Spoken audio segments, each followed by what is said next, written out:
다음은 강정계 효과에 대해서 알아보겠습니다. 어, 반도체 시료에 전압을 인가하게 되면 일반적으로 표동 전류는 그 반도체 시료에 인가된 전압, 즉 전개에 비례하게 됩니다. 그리고 그, 그 비례상수 오음의 법칙에서 J는 시그마 E니까 일렉트릭 필드니까 그 전류와 전압과의 관계를 나타내는 비례상수인 시그마, 즉 전도도라고 이야기를 했죠. 그 전도도는 일렉트릭 필드의 크기와는 관계가 없다고 이렇게 이야기를 했죠. 그래서 이러한 사실들은 대부분의 일렉트릭 필드의 넓은 범위에서, 대부분의 일렉트릭 필드 범위에서 적용되는 사실입니다.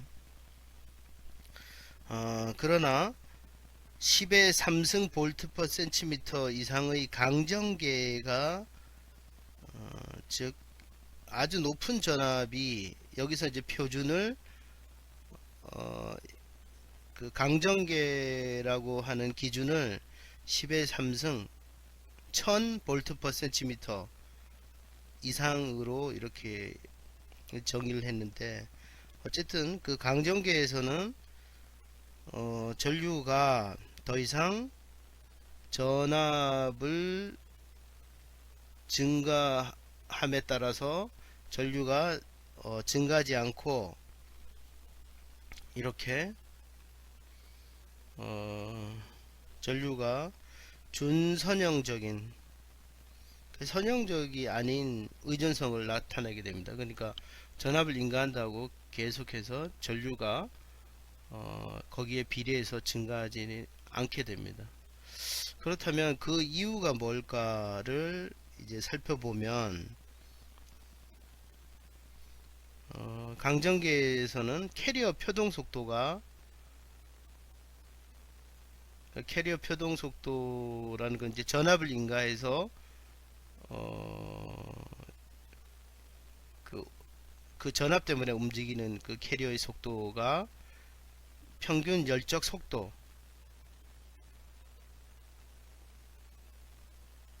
값과 이제 비슷하게 된다는 거죠. 그렇게 되면 평균 열적 속도보다는 높을 수가 없기 때문에 결국은 캐리어 표동 속도가 평균 열적 속도와 비슷하게 된다, 이렇게 되는 거예요.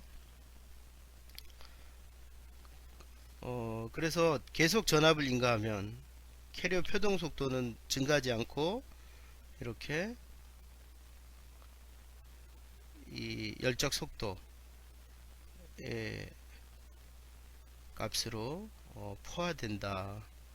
그러니까 속도가 늘어나지 않으니까 어, 전류가 더 이상 증가하지 않는다, 이렇게 이야기를 할 수 있습니다. 그래서 대부분 그 강정계에서는 캐리어 표동 속도가 이렇게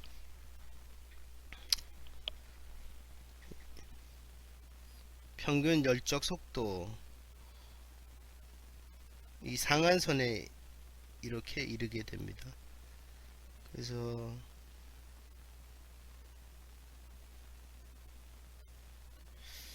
그러면 이제 왜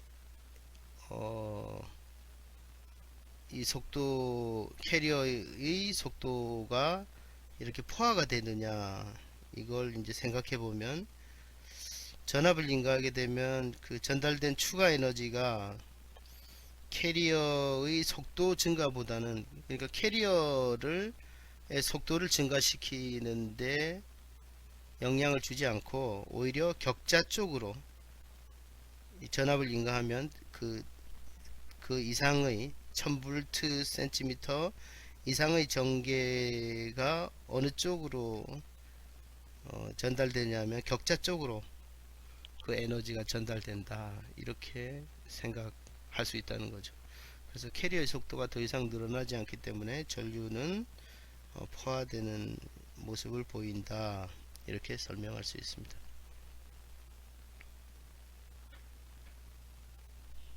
다음은 홀 효과에 대해서 알아보겠습니다.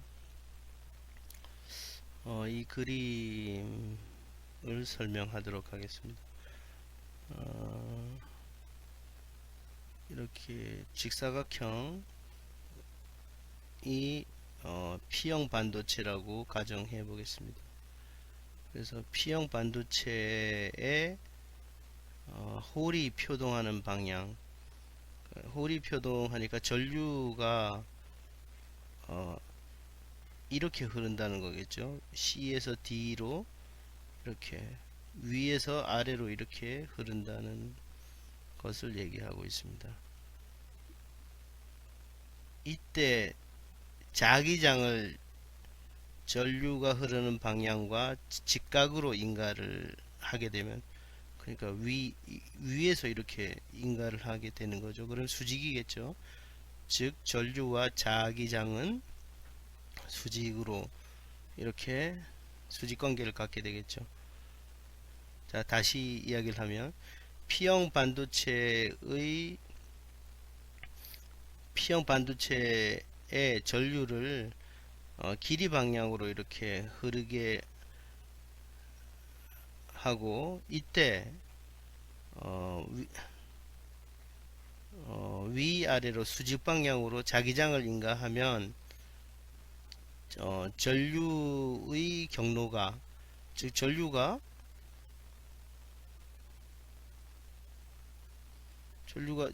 이게 자기장을 인가하지 않으면 전류의 방향은 어떻게 될까? 이렇게 똑바로 내려오겠죠. 이렇게. 근데 자기장을 인가하면 전류가 어떻게 된다고요? 이쪽으로 가려고 한다. 이렇게 내려오는 것이 아니고 이렇게 가려고 한다 라는 거죠. 그래서 실제로 이 힘을, 홀이 이 자기장의 힘을 받지 않도록 어떻게 해주냐면 양 측면 A, B에 전압을 인가해주면, 그럼 어떻게 되죠? 이 전압을 인가해주면, 이 전압을 인가하지 않았을 때 왼쪽으로 휘었죠. 이 전압을 인가해줘서 똑바로 흐르게 한다, 이런 개념입니다. 그래서 이때 이 똑바로 흐르게 하기 위해서 양당 간에 이 전압이 발생하는데, 이 전압을 뭐라고 하느냐, 즉 A에서 B로 일렉트릭 필드 전기장이 발생하는데, 이 전기장이 발생하는 것을 홀 이펙트라고 한다, 이렇게 말할 수 있습니다. 그래서 이 홀 전압을 어떻게 측정하냐 하면, 양단 간에 P형 반도체의 양단 간에 우리가 준 게 아니고, 여기 우리가 준 것은 전류를 위아래로 흘리게끔 전압을 줬고 반도체 시료에 수직으로 자기장을 줬더니 반도체 양 측면에 전압이 측정이 됐죠. 그래서 그 측정된 전압을 이렇게 표현할 수 있죠. 이 일렉트릭 필드 이거와 면 W 가로가 되겠죠. 왜냐하면 이 일렉트릭 필드가 D분의 V잖아요. 그래서 길이를 생략하면, 그렇죠, 전압이 나오겠죠. 그래서 이 양단 간의 전압을 홀 전압이라 이렇게 부릅니다.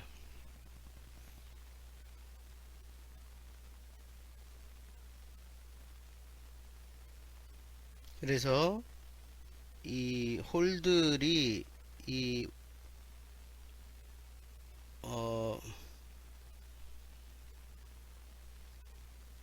마이너스 y 방향으로 휘려고 하는 것에 반대해서 양당 간에 전압이 발생하기 때문에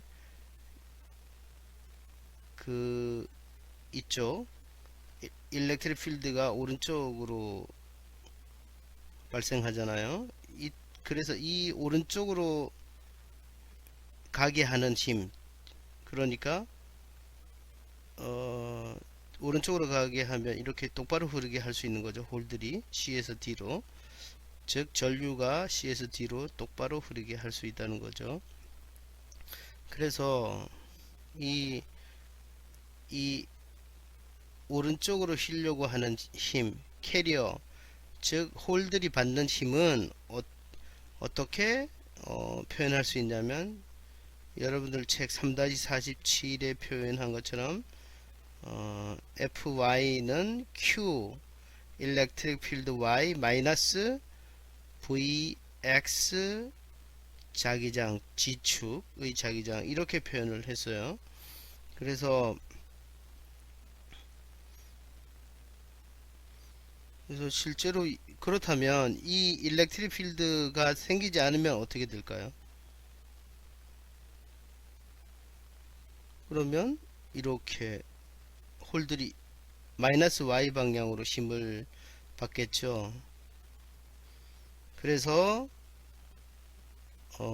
이렇게 똑바로 내려가 수직으로, 수직은 아니죠. C에서 D로 똑바로 전류가 흐르게 하려면, 즉 홀이 흐르게 움직이게 하려면 어떻게 하면 되겠어요?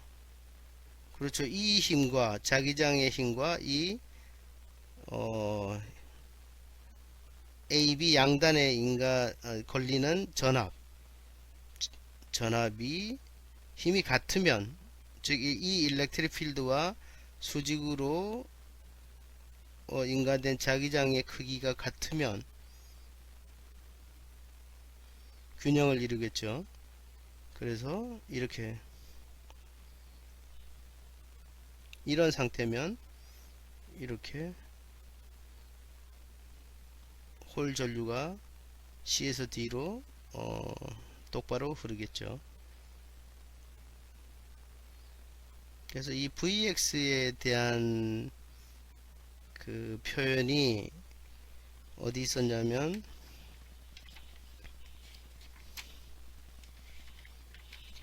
그렇죠. 3-37 에 있었죠. 그때 전자를 기준으로 전류 밀도를 뭐라고 표현했냐면 J는 마이너스 QN V 이렇게 표현을 했어요. 근데 지금은 전류의 주체가 홀이죠. P형 반도체라고 했으니까요. 그래서 Q, P, V 이렇게 하면 되겠죠. 그래서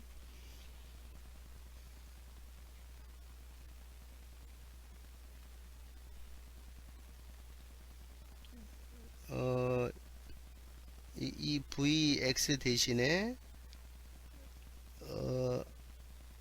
조금 전에 이야기했던 그 수식을 넣으면 QP분의 JX G축의 자기장, 이렇게 표현할 수 있겠죠. 그래서 이것을 이 RH라고 뒀어요. RH가 뭐냐면 QP 제로분의 1 이렇게 표현을 했어요. 그래서 이것을 홀 계수라고 이렇게 정의를 했습니다.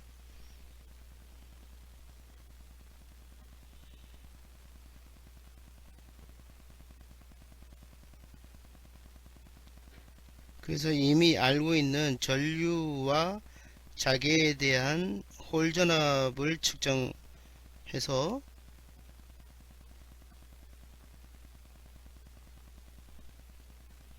홀 농도를 알 수 있다는 거죠.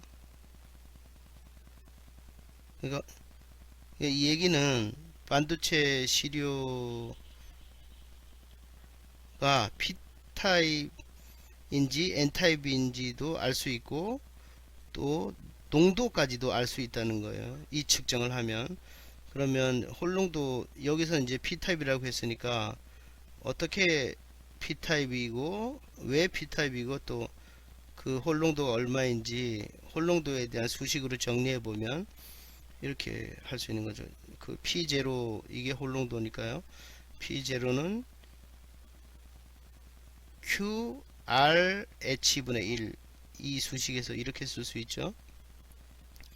그런데 RH가 뭐였냐면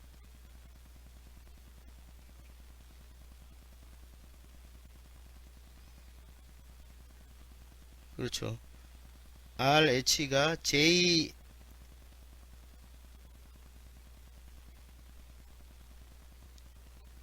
이 RH가 JX G축으로의 자기장 분의 2Y 였으니까 이 RH 분의 1은 이렇게 2Y 분의 JX G축으로의 자기장 이렇게 되겠죠. 그래서 이 수식과 이 수식으로부터 이렇게 변환됐죠. 자, EY가 뭐냐? Y축으로의 일렉트릭 필드가 뭐냐? 이렇게 표현했죠. 즉,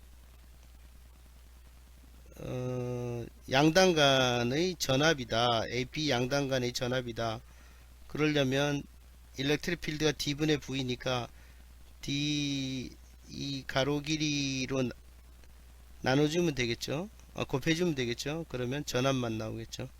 그래서 이렇게 표현할 수 있는 거죠. 이 Y 방향으로의 일렉트릭 필드는 W분의 VAP 이렇게 표현할 수 있죠. 그 다음에 X 방향으로의 전류 밀도는 어떻게 되죠? 그렇죠. WT니까 이거와 이거죠. 전류 밀도니까 이게. 그래서 이걸로 나눈 총 전류가 이게 전류 밀도가 되겠죠. 그 다음에 베타지 이렇게 표현했어요. 그래서 이것을 정리하면 어떻게 되냐면 WW 없애고 IX 베타지 그대로 두고 T가 하나 남으니까 T를 이쪽으로 보내면 QT VAP 이렇게 표현할 수 있죠.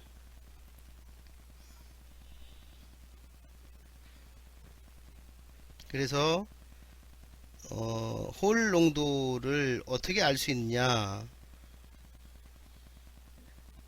홀 농도가 반도체 A, B 지점의 전압을 알면 되죠. 여기 볼까요? Q는 우리가 알고 있는 양이고요. 1.6 곱하기 10의 마이너스 19승 쿨롱. T는 반도체 샘프 시료의 두께는 알고 있어야 되겠죠. 우리가 알 수 있겠죠. 측정하면 되겠죠. T는 알 수 있는 값이죠. 그 다음에 VAP는 측정하면 되죠. 예, 전류를 이렇게 흘리고 수직으로 자기장을 주면 홀이 이렇게 가려고 하는 것을 똑바로 가게 하는 힘이 뭐냐? 양단 간에 발생하는 전압 때문이라고 그랬죠. 그러니까 이 전압을 측정하면 되겠죠. 그것이 VAP입니다. 그 다음에 분자는 IX. 우리가 전류는 줘요. 얼마를 흘린다고. 그러니까 이게 알고 있는 값이죠. 그 다음에 이 G축 수직으로 자기장 이것도 우리가 얼마를 준 거죠. 그러니까 얼마 줬는지 알고 있죠. 그래서 측정된 우리가 이 홀농도를 측정하기 위해서 이 수식에서 우리가 측정 조건으로 인가하는 값들은 이 자기장값, 전류값, 그 다음 반도체 시료의 두께 이런 것들은 알고 있기 때문에 여기서 A, B 양단 간의 전압만 측정하면 된다는 거죠. 이게 홀전압이라고 그랬으니까 이 홀전압을 측정하면 홀농도를 우리가 계산할 수 있다는 거죠. 즉, 이 P타입 반도체의 홀 농도가 얼마냐? 이렇게 구할 수 있다는 거죠. 그리고 이 홀 전압이 플러스 값이 나오면은 이것은 P타입이다 이렇게 이야기를 할 수 있겠죠. 홀 개수도 마찬가지예요.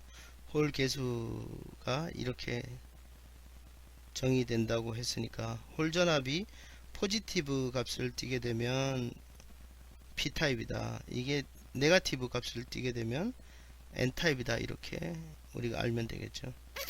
그 다음에 이 반도체 시료의 저항 값을 측정을 하면 이 반도체 시료의 저항률을 우리가 계산할 수 있다는 거죠. 그래서